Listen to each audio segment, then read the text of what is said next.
This, what will probably be the last clip for this week, is designed, or this last clip is designed to share with you a few words about the activity, not the problem set, but the activity that you've been asked to engage in and turn in for this week.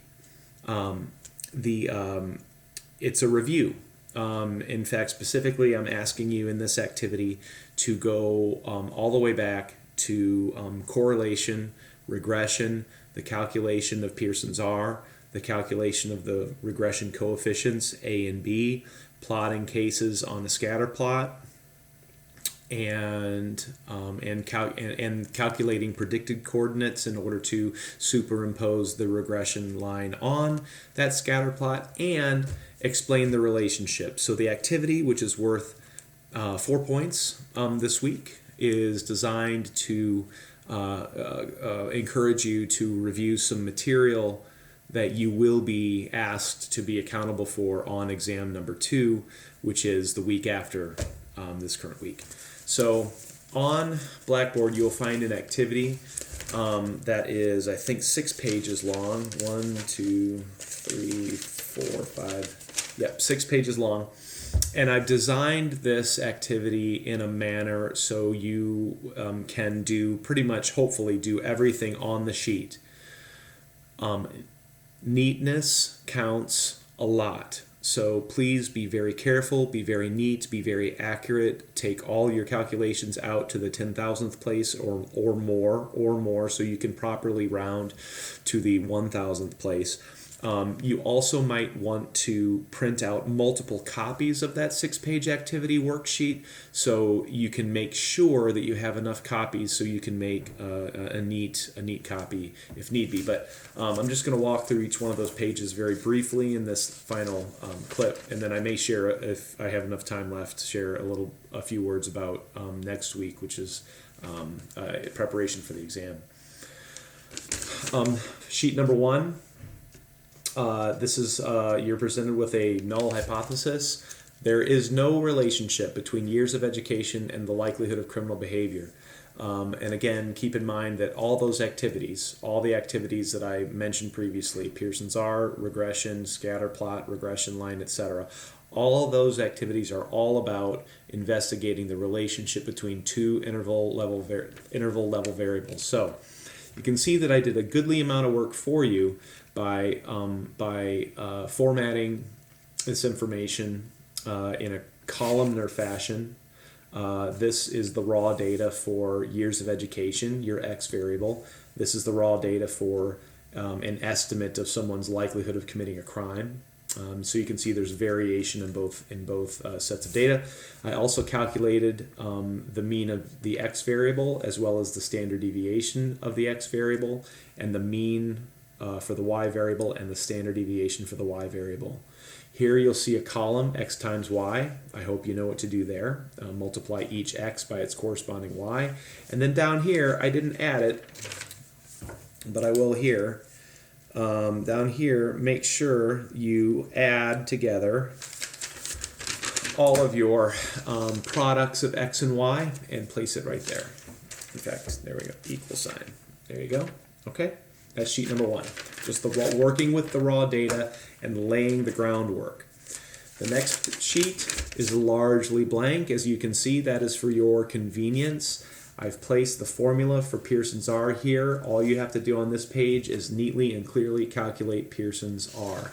And you can see you have on the previous page, you have all the information that you need, provided you do the calculations correctly, X times Y, and add those together.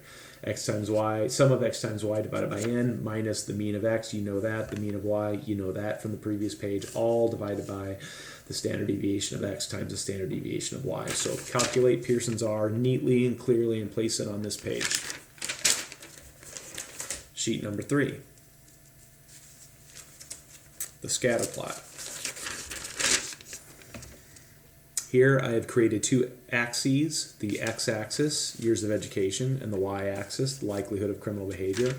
I have put what I hope are very regular intervals in terms of potential values for those.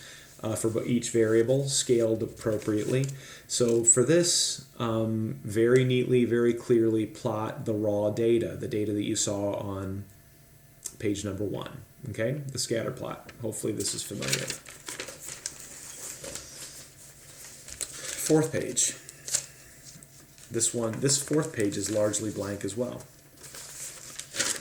Here, on this page, calculate the regression coefficients, specifically A and B. Although, as you may recall, you will need to calculate B first before you calculate A. I didn't include the formula for this, but they're pretty easy to find. They're still on Blackboard and, of course, still in your book. So on this page, please calculate the regression coefficients A and B. You will, of course, want to make sure that your value, your answer for Pearson's R is correct, because Pearson's R plays a really, really heavy role in the calculation of A and B. Fifth page. Once you find A and B, place your regression equation right here. Y equals A plus B times X right there. Present your, as you can see, it says presentation of the regression equation. Place the regression equation there. Then once you have the regression equation, I ask you to use 5, 10, and 15 as x values to create 3 sets of predicted coordinates. Use 5, 10, and 15 as x values to create 3 sets of predicted coordinates and present your predicted coordinates here. So as you can see, I've already done some work for you. X, Y, so plug 5 into your regression equation, hopefully your correct regression equation, and calculate Y, place it there. Plug 10 into your regression equation, calculate Y, and place it there. Then plug 15 into your regression equation, calculate Y, and place it there.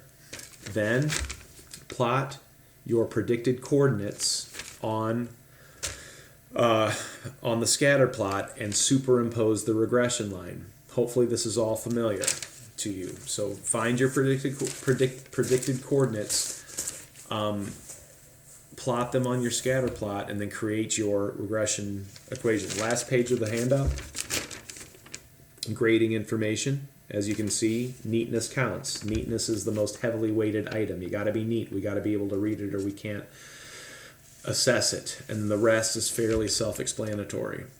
Then, last thing you need to do here, which also does count for points even though it's appearing after the grading information, fully describe or explain the relationship that you investigated. All right, so in other words, here's where you place neatly and clearly and succinctly and hopefully efficiently your conclusions about the relationship between years of education and the likelihood of criminal behavior. All right. So again, please, if you need multiple copies, print multiple copies so you can do the work and make sure that the work is neat and presentable before you load it into Blackboard. And I think that's about it. The exam should probably ultimately be no surprise. We're going to begin with regression and end with t-tests for 2 samples. And I will load up some material that will hopefully help you continue to review for the exam and hopefully maximize your results in that regard. So anyway, good luck this week, and I hope all these YouTube clips were helpful. And as always, email or call with any questions.